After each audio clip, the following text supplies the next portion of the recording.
네, 오늘 하나님의 말씀은 사도행전 13장 34절입니다.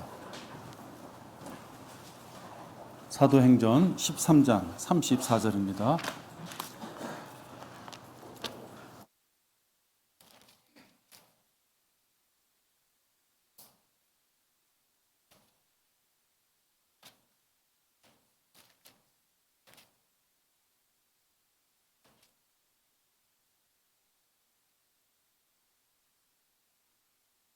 제가 받들어 읽겠습니다. 그를 죽은 자들로부터 살리사 다시는 썩어질 것으로 돌아가지 않게 하실 것에 관하여 이와 같이 말씀하시기를 내가 다윗의 확실한 자비를 너희에게 주리라 하셨으며. 아멘. 오늘 설교 제목은 기회를 주시는 하나님, 기회를 주시는 하나님입니다. 우리 잠시 기도하겠습니다. 아버지 하나님, 저희들 오늘 주님의 말씀을 사모하는 마음에 이 자리에 저희들 참석하게 되었습니다. 경배를 드리는 저희들 마음에 어떠한 불편함도 없이 온전히 주님의 말씀을 잘 받아들이고 뿌리를 내릴 수 있도록 이 시간 저희들을 보호하여 주시옵소서.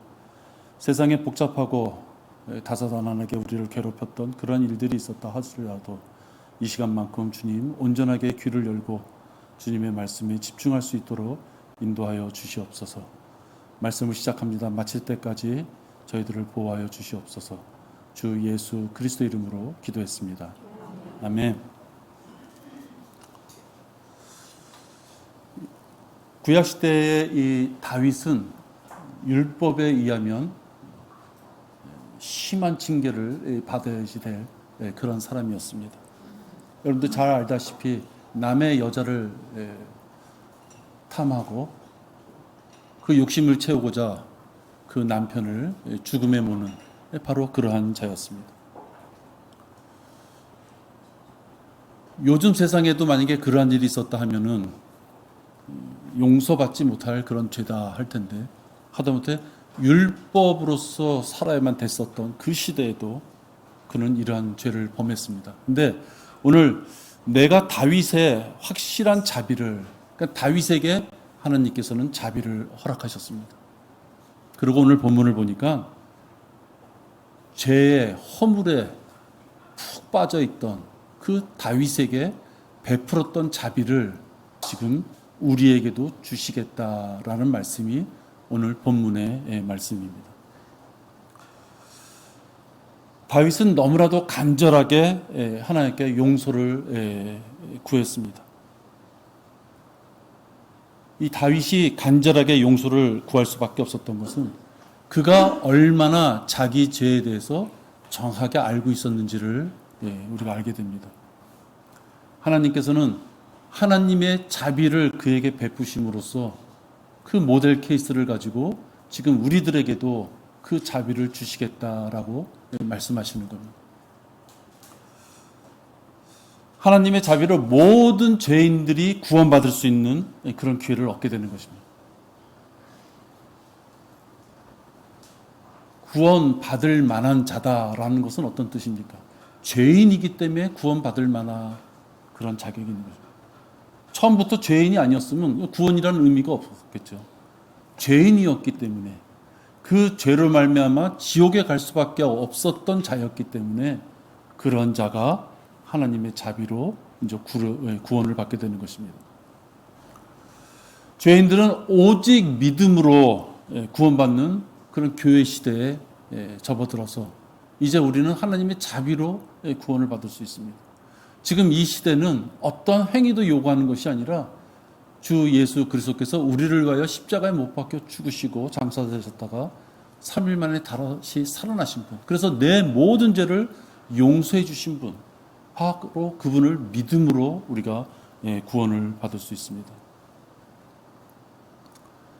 만약에 그렇게 구원을 받은 자라면 우리가 행한 것은 아무것도 없는데 예수님께서 우리를 위하여 죽으셨다는 그 사실을, 또 부활하셨던 사실을 오직 믿음으로써 구원을 받은 자라면 그런 자는 하나님의 영광을 위해서 살아야만 됩니다. 하나님의 영광을 위해서 사는 자들은 하나님께서 원하시는 것이 무엇이냐라는 것에 대해서 궁금증을 당연히 가져야만 됩니다. 여러분이 이제 명절 때 되면 어른들 찾아뵙겠지만 무엇을 갖다 드려야지 좀 내 마음을 전할 수 있을까라고 했을 때 여러분들 뭘 제일 먼저 생각하십니까? 받으시는 분이 뭘 가장 좋아하실까? 내가 가지고 있는 것 중에 대충 아무거나 갖다 드리는 것이 아니라 그분이 받으실 때 가장 좋아하시는 것이 무엇일까? 그것이 중요한 것이죠. 마음이 있다면 그것을 생각한다는 것입니다. 하나님의 자비로 구원을 받았다는 것을 확실히 아는 자라면, 그것을 생활 속에서 누리는 자라면 당연히 하나님의 영광을 위하여 그분께서 뭘 원하실까 생각하는 삶을 살게 될 것입니다. 그러나 많은 목사들이나 많은 성도들이 그 길을 완주하지 못합니다. 포기하고 하차합니다. 왜 그러냐? 하나님께서 그 자를 구원시켜 주시고 하나님의 자녀로서의 그 영광된 길에 동참할 수 있는 기회를 주셨는데 그 기회가 얼마나 중요한 건지를 가치를 모를 때 조그마한 어려움이 오고 슬픔이 오고 괴로움이 왔을 때 도중 하차하는 것입니다. 갈 길이 먼데 그냥 넘어져 포기하는 자, 그런 자는 마지막 결승전까지 갈 수가 없습니다. 그 자가 왜 넘어졌는지 각기 자기 나름대로의 다 이유가 있지만 결론적으로 넘어져서 힘들어서 난 일어나기 싫어서 이것저것 생각하기 싫어서 그냥 이 자리에 있을랍니다 라고 하는 자는 하나님이 원하시는 결승점에 그가 들어갈 수 없습니다. 여러분 시편 51편에 보면 다윗이 말이죠. 오늘 시간이 없어서 읽지는 못하겠습니다. 시편 51편에 보면 다윗이 자기가 지은 죄로 말미암아서 그 죄를 회개하고 하나님께서 용서해 주시기를 바라는 마음에 쓴 바로 그러한 구절들입니다.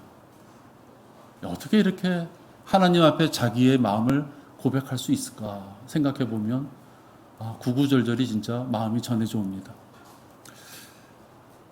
하나님 앞에 자백하고 그가 다시 일어설 수 있는 기회가 바로 시편 51편에 있는 그의 마음의 자세 때문에 그렇습니다. 만약에 다윗이 살인을 하고 음행을 하고 결국 그래서 나는 영적 폐인이야 라고 주저앉았다면 믿음의 조상들이 될 수 없습니다. 그렇지만 그는 그 51편에 보니까 나를 하나님의 면전에서 내어 쫓지 마십시오. 자기의 죄를 생각했을 때 하나님 앞에 합당하지 않다는 것을 고백하는 것입니다. 이 죄를 가지고서는 하나님이 나를 받아주실 수 없기에 하나님 나를 면전에서 내어 쫓지 마시고 나를 용서해 주십시오. 이렇게 간절히 간구하는 것입니다. 이러한 간절함이 구원받은 성도들이 고난을 받을 때 해야 되는 자세가 될 수 있습니다. 구원받았다고 해서 자기가 모든 것이 다 깨끗해지는 것이 아닙니다. 육신의 더러움을 우리는 몸에 지니고 살고 있습니다. 그 육신의 장막을 벗어버리기 전까지는 육신을 통해서 들어오는 그 죄성 때문에 우리는 항상 죄에 이렇게 노출되어 있습니다. 항상 내가 죄를 지을 수 있다는 그런 경각심을 가지고 살아야죠. 그런 경각심을 가진 사람들은 겸손할 수 있습니다. 내가 죄 가운데 죄에 노출돼서 하나님 보시기에 합당하지 않은 삶을 살고 있구나라는 걸 자기 스스로가 계속 점검하게 되는 것이죠. 그러나 말씀에 민감하지 못해서 둔해버린 자, 전혀 반응하지 못하는 자, 영이 죽은 것처럼 사는 자들은 그런 간절함이 있을 수가 없는 것입니다. 왜? 자기 자신이 죄인이라고 하는 생각을 못하기 때문에 그런 간절함이 없는 것입니다. 눈물 뿌려 기도하는 자, 무릎 꿇고 기도하는 자, 기도하는 모임에 나오고자 몸부림치는 자, 기도 제목을 많은 지체들에게 내놓고 내가 이 죄악 가운데서 벗어나게 해달라고 같이 합심하여서 기도해달라고 하는 자, 그런 자와 1년 365일 가도 그 자의 기도 제목이 뭔지 모르는 어떤 대상자가 있다면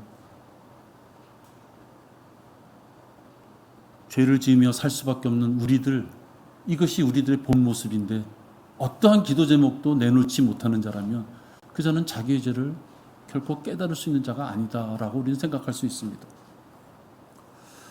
많은 사람들이 자기의 죄를 자백하지 않고 마치 죄가 없는 것처럼 덮어버리면 되는 것처럼 생각합니다. 자기가 은밀하게 지은 죄, 자기만 눈 감으면 그 죄가 없어지는 것처럼. 여러분, 그래서는 그 죄에 대한 용서를 받을 수 있는 기회를 놓치게 되는 것입니다. 숨겨서 없어질 그 죄가 아닌 것입니다. 여러분, 성경을 여러분 많이 보시죠. 성경을 보시면 성경의 저자는 다 유대인들입니다. 근데 성경의 내용 중에 유대인들이 자기 조상들에 대한 이야기이기 때문에 멋들어지고 근사하고 그런 얘기만 있지 않습니다. 우리 경제인들 그렇고 무슨 정치인들 그렇고 자서전 쓴 거 보십시오. 세상에 그런 사람만 있으면 이 세상에 죄가 없을 것 같은 그런 자서전을 쓰죠. 온갖 미사여구가 다 들어간 그런 자서전을 씁니다. 성경은 어떻습니까? 유대인들이 자기 조상들의 그 더럽고 추해서 자기 후손들에게는 얘기하고도 싶지 않은 그런 내용들이 성경에 다 들어가 있습니다. 폭력적인 거, 살인, 아버지와의 동성애, 간음, 자기 며느리와의 성매매, 자기 아버지 자식을 낳는 일, 창녀가 예수 그리스도의 계보에 들어오는 일. 그죠, 여러분? 성경은 아름답고 깨끗한 말씀만이 있지 않습니다. 인간이 지은 죄를 몇 천 년이 흘러가도 모든 사람이 알 수 있도록 기록으로 남겨놓으신 것이 성경이고, 그 죄가 덮어지는 것이 아니라 그 죄가 밝혀져서 그 죄로 그가 징계받고 그 죄값을 치러야지 하나님과 교제가 이루어질 수 있는 것입니다. 이것이 하나님이 사람을 다루는 방법입니다. 여러분이 이 땅에 생명을 얻고 숨을 쉬고 사는 동안 여러분들이 행한 것은 하늘나라의 책에 다 기재되어 있습니다. 여러분만 탁 하고 덮어버린다고 해서 그 죄가 없어지는 것이 아니죠.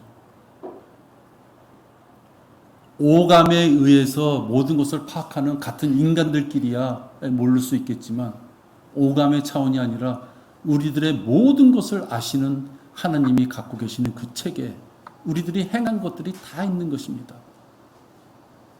성경에 있는 그 더러운 죄, 하나님이 선택해서 하나님이 그들을 통하여 역사하시는 모습을 보여주기를 원했던 그 민족의 죄도 그렇게 낱낱이 다 기록되어 있는데, 여러분, 우리의 죄도 얼마나 많이 기록되어 있겠습니까?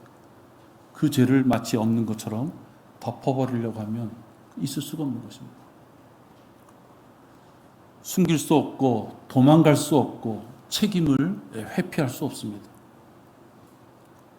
그렇기 때문에 우리는 넘어졌을 때, 죄와 허물에 허우적됐을 때 어리석게 주어진 환경을 탓하고만 있으면 되지 않습니다. 가끔 가다 보면은 어려운 환경에 있으신 분들 보면 자기만이 그 환경에 빠져 있기에 그 어려움이 있다. 그래서 이 고통과 고난이 나한테만 있는 것처럼 그렇게 말씀하시는 분도 있습니다. 그래서 그런 분들은 자기 몸을 함부로 대하기도 합니다. 세상적으로 표현한다면 난 이렇게 왜 재수가 없어? 이것이죠. 왜 나에게만 그런 환경이 주어져 가지고 이 어려운 가운데 나를 지나게 하는가? 이런 분들은 귀한 시간을 투덜대며 보냅니다. 하나님께서 기회를 주실 때, 그에게 그 어려움을 주실 때 왜 주셨을까? 왜 사랑하는 자녀고 예수 그리스도의 핏값으로 사신 그 자인데 왜 그 자가 그 어려움을 겪고 고난에 빠졌을까 했을 때, 하나님께서 나에게 기회를 주시는구나. 나에게 하나님 앞에 머리를 들고 하나님 앞에 내 발길을 옮길 수 있는, 나의 의지를 표명할 수 있는 기회를 주시는구나. 그 기회를 잡으셔야 됩니다. 죄를 자백하고 용서함을 받고 정결한 상태로 주님을 만나볼 수 있도록 해야 됩니다. 하나님이 강제로 끌고 가셔가지고 샤워기로 쫙 물 쏟고 너 깨끗해졌지? 이건 나랑 같이 이제 교제하자. 그러신 것이 아니에요. 너의 입으로 너의 모든 죄를 자백하면 그 모든 죄를 내가 용서해 주시겠다라고 이미 모든 것을 다 내놓으시고 그 길을 우리가 가기를 원하시는 것입니다. 다윗이 그랬던 것처럼 자백함으로써 하나님 앞에 용서를 받은 자, 하나님의 자비를 받는 것이죠. 자비라는 것은 마땅히 징계를 받아야만 될 자가 징계를 받지 않고 용서함 받는 것이 자비입니다. 범죄자가 형을 살아야 되는데 참작해서 그 범죄를 용서해 줬다면 그것이야말로 그에게는 아주 큰 자비이겠죠. 죄로 말미암아 지옥에 갈 수밖에 없는 우리들을 하나님이 자비로서 용서해 준 것입니다.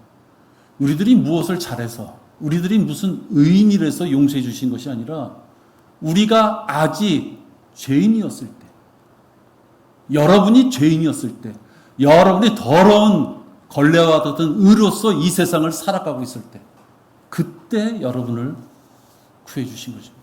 그래서 하나님의 자비인 것입니다.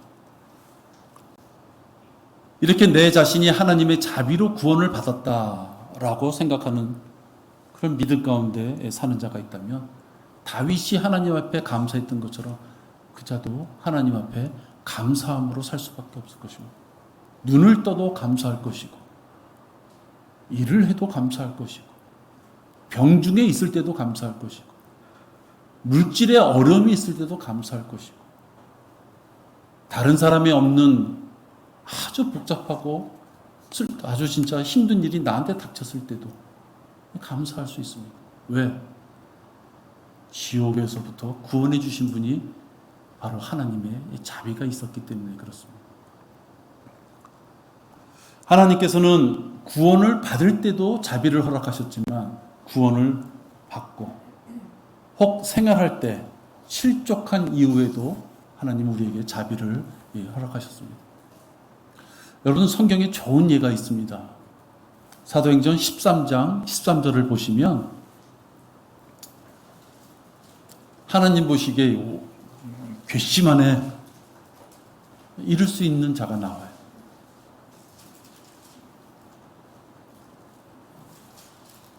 뭐 이렇게 사람이 흐리멍텅해, 왜 이렇게 사람이 의지가 없어, 아무 데도 쓸모가 없네 이럴 수 있는 사람이 나와요.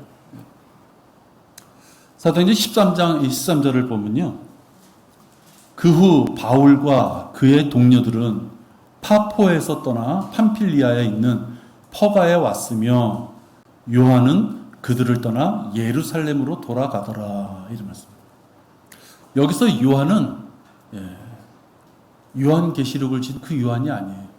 여기서 요한은 마가 요한이에요. 우리가 흔히 알고 있는 마가 요한이에요. 마가 요한이 성령 충만한 사람들에게 역사하는 그 과정을 통해서 그들이 하나님의 일을 하는 걸 보고 자기도 선교 활동에 이제 참여하고자 했습니다. 그런데 중도에 그 사역을 포기하고 다시 예루살렘이라는 자기가 몸담고 있던 지역교회로 돌아가는 모습이에요. 쉽게 말해서 선교 여행한다고 떠났는데 중간에 나는 다시 갈래요, 돌아갈래요. 도중 하차하는 모습입니다. 여러분, 한창 공부할 때 형제들끼리 지방에 이렇게 사람들 많이 모이는 곳에 거리 설교하러 많이 갑니다. 4명, 5명 짝을 져가지고 전국을 돌죠. 이렇게 터미널이라든지 시장, 재래시장 많이 돕니다. 그래서 준비하는 과정 속에서는 서로 좋았는데 가끔 가다 보면은 중간에 이렇게 빠지시는 분이 있어요. 그러면은 빠질 만한 사유가 있었겠지만 같이 가는 사람들이 조금 기운이 빠지죠. 거리설교 자체도 너무나도 큰 의미가 있고 구령의 의미가 있지만 그렇게 한 3박 4일 정도 같이 지방을 돌면서 저녁 한 6시부터 그 다음날 한 10시까지는 식사도 하고 잠도 같이 자고 교제도 하는 거거든요. 그래서 많은 것도 배웁니다. 많은 성장이 있게 되는 것이죠. 진실한 의미의 교제도 많이 합니다. 아마 마가 요한도 같이 떠날 때 같이 떠나는 사람들끼리 얼마나 많은 기도 가운데 떠났겠습니까? 근데 중간에 마가가 도중 하차하는 것입니다.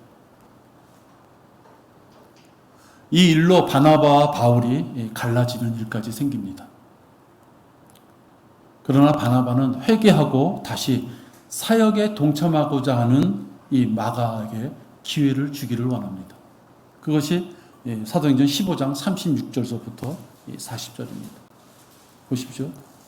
여러분은 어떻겠습니까? 바울은 그러한 마가 요한을 싫어했습니다. 부정적으로 봤어요. 그러나 바나바는 바울하고 다른 견해입니다.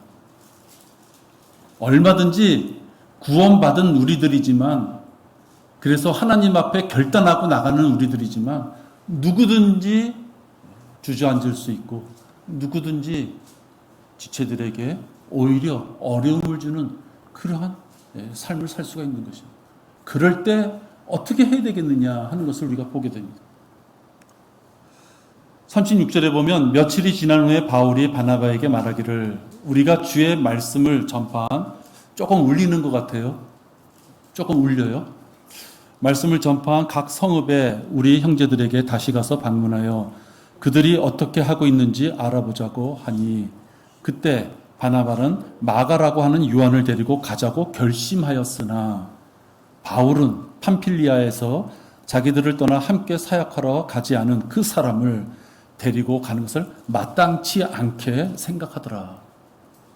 그러므로 그들 간에 심한 의견 대립이 있어 서로 헤어지니 바나바는 마가를 데리고 배로 쿠프로로 떠나고 바울은 실라를 택하여 떠나니 형제들이 그들을 하나님의 은혜에 의탁하더라.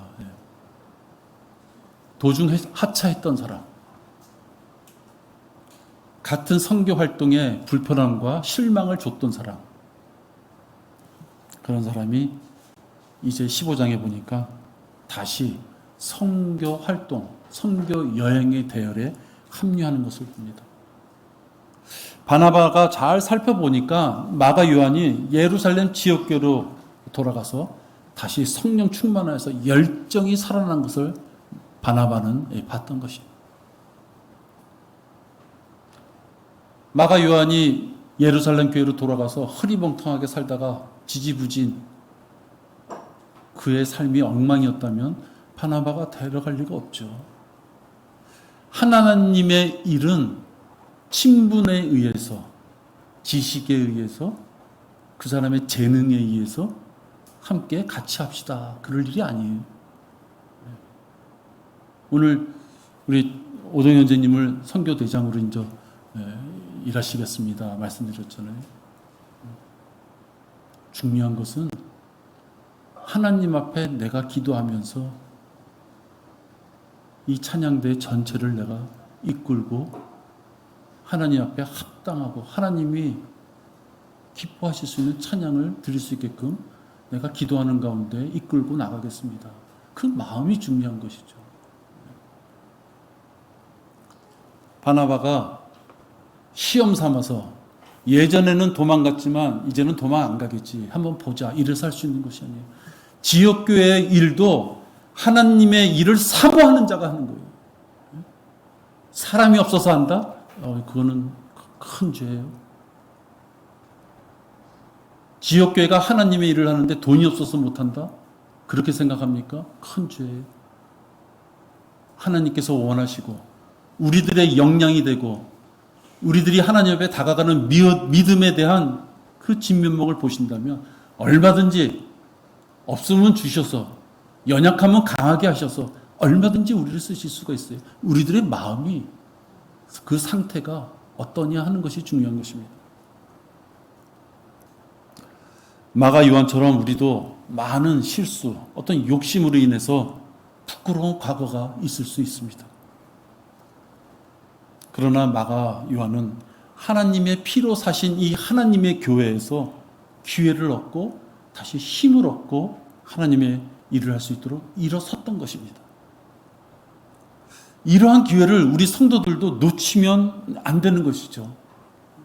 우린 수없이 세상에 나가서 악한 가운데 삽니다. 수없이 넘어질 수 있죠. 또 그러나 기도하는 가운데 우리가 일어서죠. 이러한 기회를 바로 지역교회에서 우리가 교제하고 경배드리는 가운데서 얻을 수 있어야만 되는 것입니다. 그렇기 때문에 성경들을 믿는 올바른 성경과 교리와 올바로 행하고자 하는 그 교회의 목사들의 설교는 강할 수밖에 없어요. 믿음 생활에 절대로 실패하면 안 되기 때문에 지체들 중에 그 누구 하나도 믿음 생활이 엉망이 되어서 낙오되면 안 되기 때문에 우리는 문학 작품에 나오는 미사여구 같은 그러한 말로 설교하지 않습니다.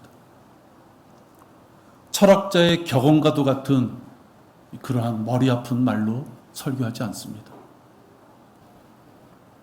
긍정적이고 부드럽고 듣기 좋은 덕담으로 인간의 생각을 전하는 그런 설교를 하면 안 되는 것입니다. 우리 집 앞에 교회 하나가 있습니다. 5층짜리 교회인데요. 교회 정문에 이렇게 보면은 이렇게 스탠드로 해가지고요. A4 용지 6장으로 이렇게 교회를 소개하는 안내문을 이렇게 붙여놨어요. 자매하고 지나가다가 한번 읽어봤어요. 고지고대로. 여러분도 수첩에 사면은 왜 유명인들 격언 이렇게 하루에 한 격언 이렇게 적는 거 있죠. 그냥 그런 걸로 꽉 찼어요. 성경 말씀은 아무것도 없어요. 성경 말씀은 아무것도 없고 철학자, 유명인들, 오스카 와일드인지 왈든지 그런 사람들 격언, 수첩 사면 양지사에서 수첩 사면 그 밑에 있는 격언들 그런 걸로 꽉 채워놨어요.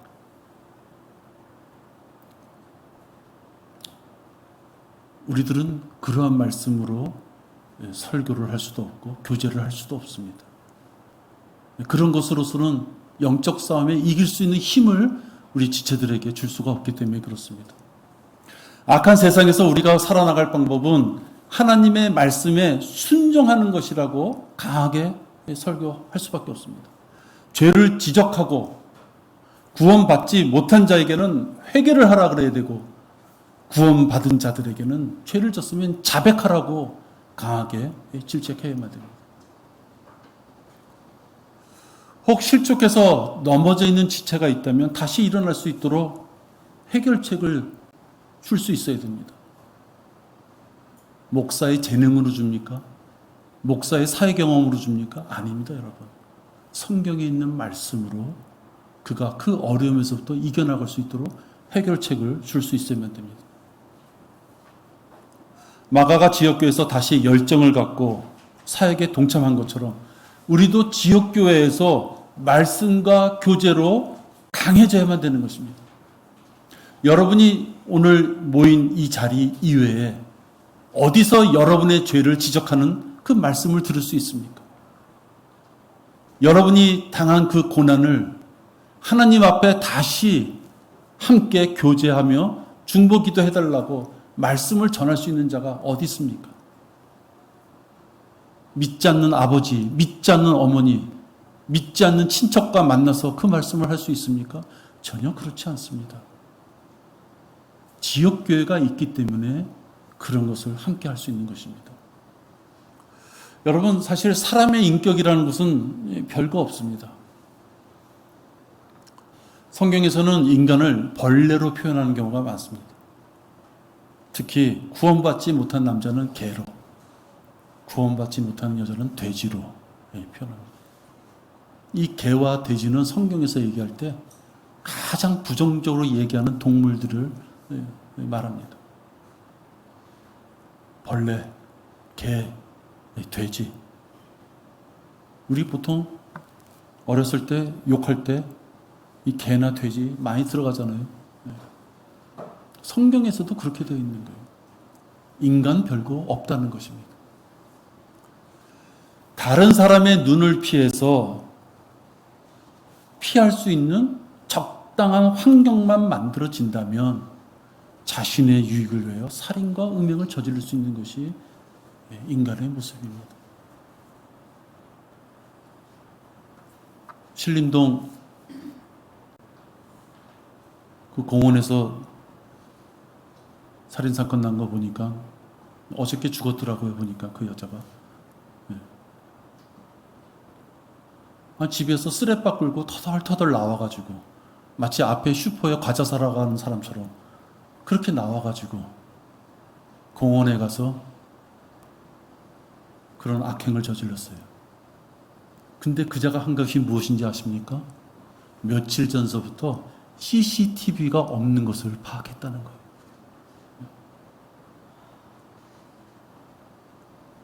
다른 사람의 눈만 피할 수 있으면 언제든지 죄가 불쑥불쑥 쏟아날 수 있는 것이 우리 인간들의 모습이에요. 이렇게 지저분한 죄성을 갖고 있는 자에게 감사하게도 하나님께서는 자비를 베푸셔서 구원의 기회를 주시고 또 구원받은 자에게는 성장의 기회를 주시는 것입니다. 기회를 주시지 않았다면 우리는 그 지옥의 형벌 가운데 영원한 고통을 받을 수밖에 없었던 것이 바로 우리들입니다. 누구든지 하나님의 말씀을 읽지 않고 순종치 않아서 그 자에게 경건한 삶이 없는 자는 언제든지 옛 성품에 다시 굴복해서 술을 먹는다든지 음행에 눈을 돌린다든지 할 수 있는 것이 우리들인 것입니다. 마가 요한처럼 선교 여행에 갔다가 그냥 단순하게 되돌아오는 그런 죄뿐만이 아니라 환경이 주어지면 죄를 범할 수 있는 것이 우리들이, 이러한 우리들이 하나님의 자비로 구원받고 하나님의 영광을 위하여 내가 살고자 했을 때 함께 모일 수 있는 것이 이 지옥교회인 것입니다. 월계동에 있는 우리 이 지옥교회인 것입니다. 이 지옥교회에서 힘을 얻고 마가 요한이 다시금 하나님의 사역의 대열에 설 수 있었던 것처럼 우리 모두가 그 대열에 우리도 서야만 됩니다.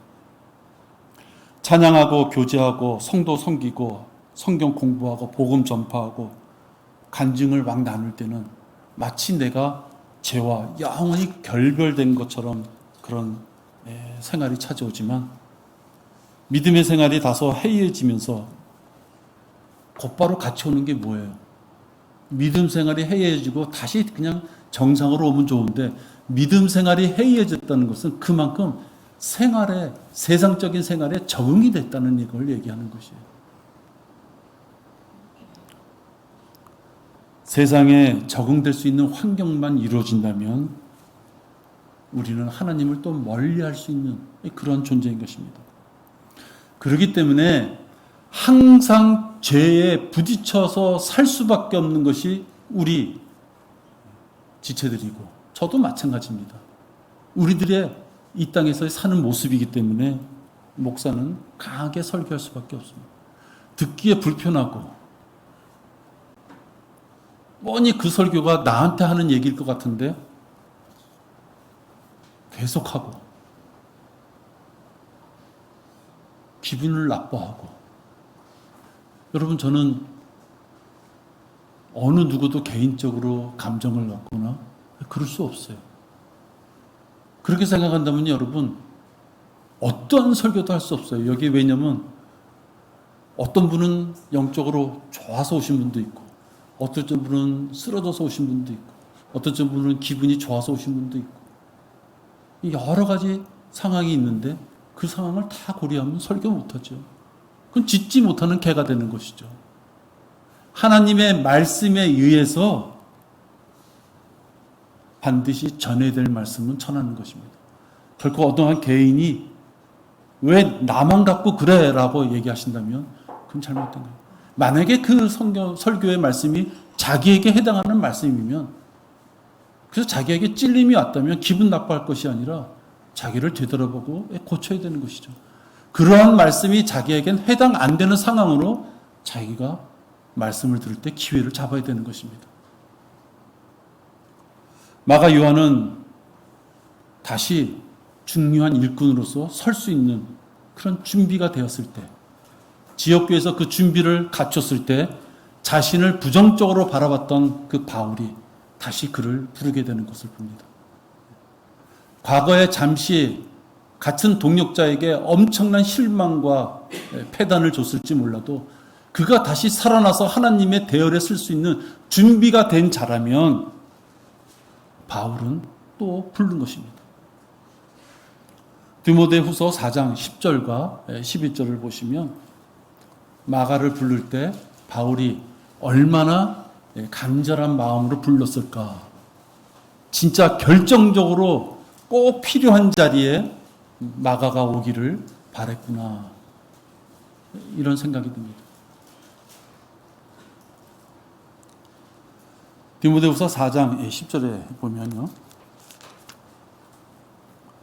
데마는 이 현 세상을 사랑하여 나를 버리고 데살로니가로 갔고, 크레스케는 갈라디아로, 디도는 달마티아로 갔으며 누가만 나와 함께 있느니라. 마가를 데리고 오라. 그는 내 사역에 필요한 사람이니라. 여러분, 우리가 어떠한 삶을 살았든지 하나님께서 너는 내 사역에 꼭 필요한 사람이다 라고 우리가 불림을 받아야만 됩니다. 그거는 목사나 흔히 말하는 전도사라 그래야 되나요? 일반 교회들 보면 교회에서 녹을 먹는, 사례비를 받는, 그래서 교회 때문에 직업이 있는 사람들, 그런 사람들한테 해당한다. 그게 아니에요, 여러분. 하나님이 너는 내 사역을 위하여 필요한 사람이라고 우리를 부르실 때 내가 준비되어 있느냐 하는 것입니다. 목사가 되란 얘기 아닙니다, 여러분. 전업을 다 놓고 가정 다 팽개치고 사회 다 팽개치고 갑자기 교회에 모든 것을 걸어라, 이런 뜻이 아닙니다. 주어진 환경 내에서 하나님이 그를 쓰시고자 하고 불렀을 때, 내가 여기 있습니다. 하나님, 제가 준비되어 있습니다. 그러한 삶을 살아야 되는 것이에요.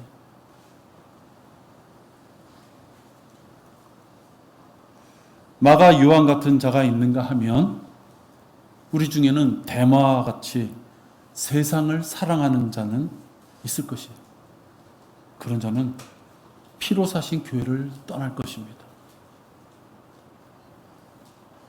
세상이 주는 그 달콤한 맛이 굉장하기 때문에 세상이 주는 그 달콤한 맛을 버리지 못하는 자는 떠날 것입니다.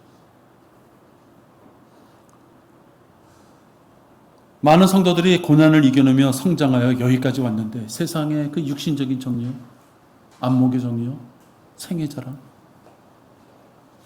그런 것들을 얻기 위해서 이제 조금만 더 달리면 마지막 결승점이 있음에도 불구하고 중도에 하차하고 떠나는 것이죠.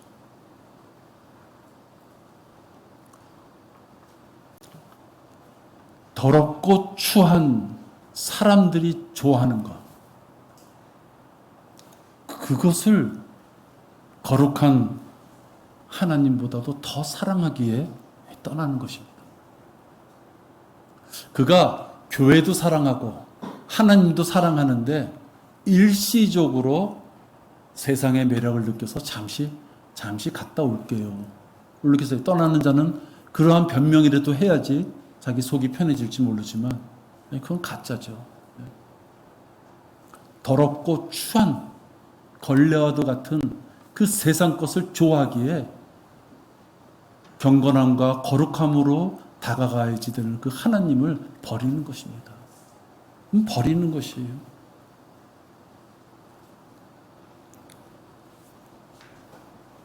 하나님 앞에 내가 필요한 사람인가? 아니면 필요치 않은 사람인가? 어느 편에 서게 될지 자기가 스스로 점검해 봐야 됩니다. 슬쩍 지나가는 식으로 생각할 것이 아니라 내 삶의 24시간 중에 일주일 한 달 중에 하나님의 일을 위하여 내가 한 것이 무엇이 있는가? 내가 과연 하나님의 일을 하기 위하여 하나님이 부르실 때 준비된 자로서 준비하고 있는 것이 무엇인가? 내가 진짜 군화에 신발을 지금 동여매고 있는가? 총을 옆에 놓고 있는가? 철모를 쓰고 있는가? 5분 대기조라 그러잖아요. 언제 부르실지 모르니까 서로 돌아가면서 만반의 준비를 하고 있는 것인데, 하나님의 군사라고 하는 영적 전쟁을 해야 되는 우리들은 과연 하나님 앞에 무엇을 준비하면서 살고 있느냐 하는 것입니다.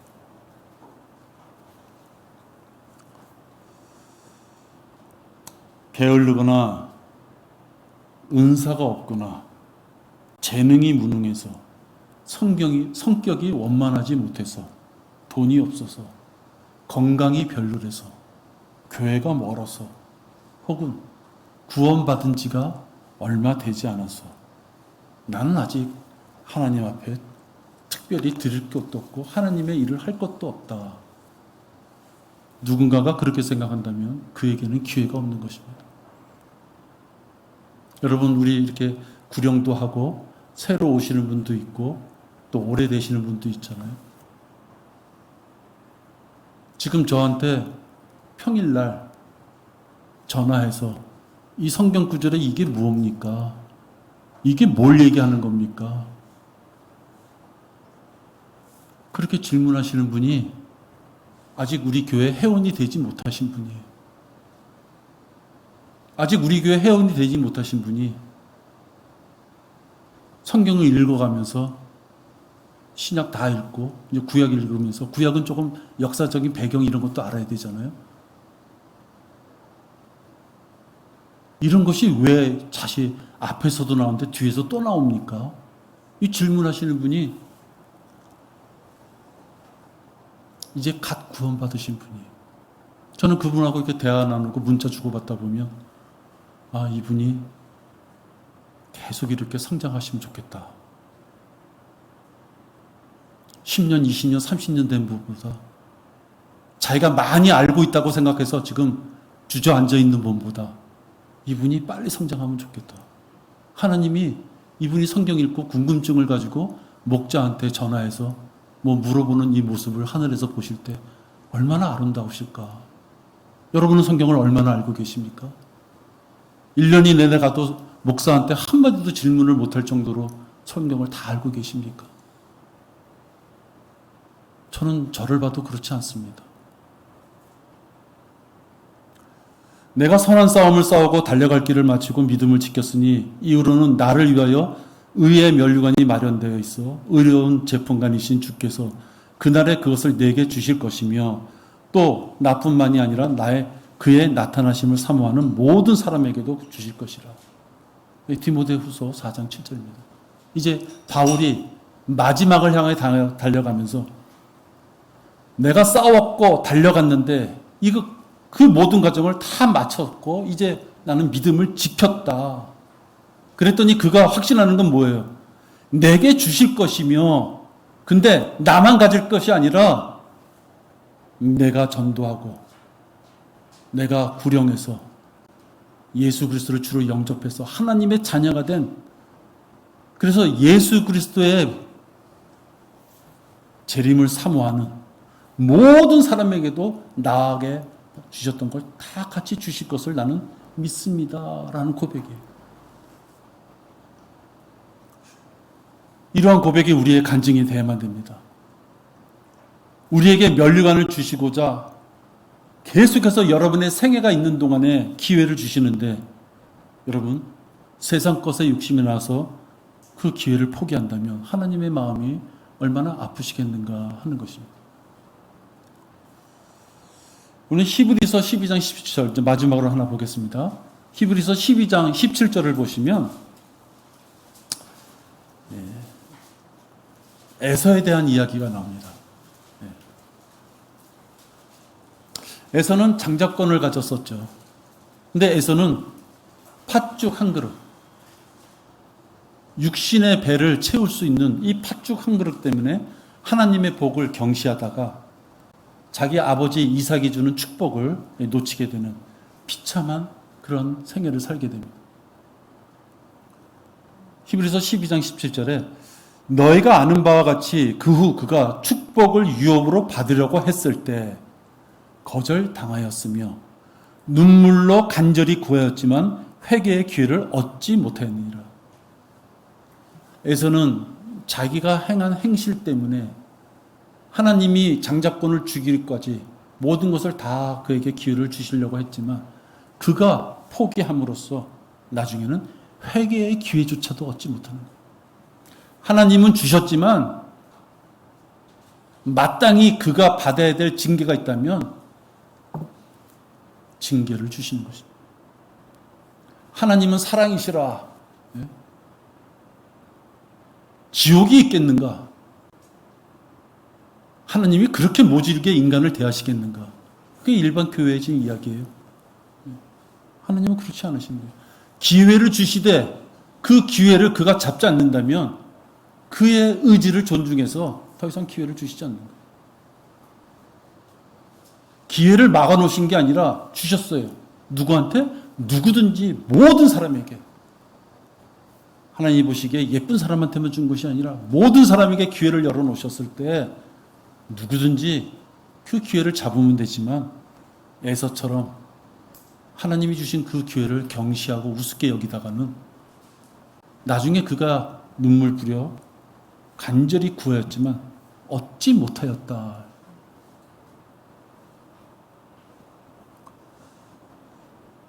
마가 요한이 실패를 하고 많은 어려움을 끼친 자이지만 그가 지옥에서 다시 성장할 수 있는 기회를 얻어서 하나님이 일꾼이 되어서 돌아왔습니다. 우리가 그 모습으로서 성장해야 되는 것이죠. 하나님께서는 여러분에게 기회를 주십니다. 내가 지금 묻는 말에 여러분들 네 하나님 하고 대답할 수 있으면 기회를 얻으십니다. 여러분은 정말 죽어서 하늘나라에서 영원히 살 수 있다는 것을 믿습니까? 믿습니까? 내가 생각한 것보다는 소리가 아주 적은 것 같습니다. 불안합니다. 자, 그렇다면 그날을 준비하면서 사십니까? 아이고, 갑자기 많이 줄었어요. 하늘나라에 가서 영원히 하나님과 산다는 것을 내 하나님하고 말씀하셨다면 그분을 만날 때 대화가 돼야 되잖아요. 그렇죠? 준비하셔야만 되는 거죠. 그래야지 내가 죽어도 정말 괜찮다고 하는 것이 실질적으로 자기 삶에 믿음이 오는 거예요. 내가 그냥 입으로만 그래 하늘나라 가야지 성경에 이렇게 되어 있어. 아무것도 준비를 안 했어요. 불안한 거예요. 내가 하늘나라에 가서 하나님을 만날 것이 확신한 믿음 가운데 있으면 준비하잖아요. 여러분들 이제 추석 때 어른들 만나 뵐 거 아닙니까? 경제적으로 아무리 어려워도 요번에 어머니 만날 때, 아버님 만날 때 어떡할까? 마음의 생각을 갖잖아요. 여러분이 하물며 육신의 부모를 만날 때도 그런데 여러분에게 영생을 주신 분을 만나러 가는 그 순간을 생각한다면 뭔가 좀 준비해야 되지 않겠습니까? 준비한 자가 죽음이 다가왔을 때 내 하나님 하는 그 믿음이 자기의 진실한 믿음이 될 수 있는 거예요. 준비한 자는 빨리 가고 싶은 거예요. 이 지저분한 세상보다 하나님이 계신 새 예루살렘에 빨리 가고 싶은 거예요. 준비했기 때문에 빨리 뭔가를 드리고 싶어서 뭔가 빨리 내가 준비한 것을 보고 하나님이 기뻐하시는 모습을 보고 싶어서 준비한 자는 달려가고 싶은 거예요. 바울이 그래서 달려가고 싶은 거예요. 여러분, 우리도 준비해서 죽음을 무서워하기는커녕 내가 준비한 것을 빨리 하나님 앞에 드려야 되겠다. 그런 믿음 가운데 살아야 됩니다. 의심하며 믿지 못하는 자는, 그런 자가 있다면 자기의 구원을 사실은 점검해 봐야 됩니다. 이거 누가 할 수가 있는 것이 아니에요. 그 자의 입으로 난 구원받았습니다 하면 우리는 구원받은지 알아야죠. 뭔가 이렇게 짐작이 가는 면은 있지만, 그렇지만 자기 자신을 점검하고 구원받지 못했다면 자기 죄를 회개하고, 만약 구원받은 자라면 자기 죄를 자백해서 다시 하나님 앞에 온전하게 설 수 있는, 살아날 수 있는 기회를 우리 모두가 가져야만 됩니다. 우리 모두가 그 기회를 갖기를 원합니다.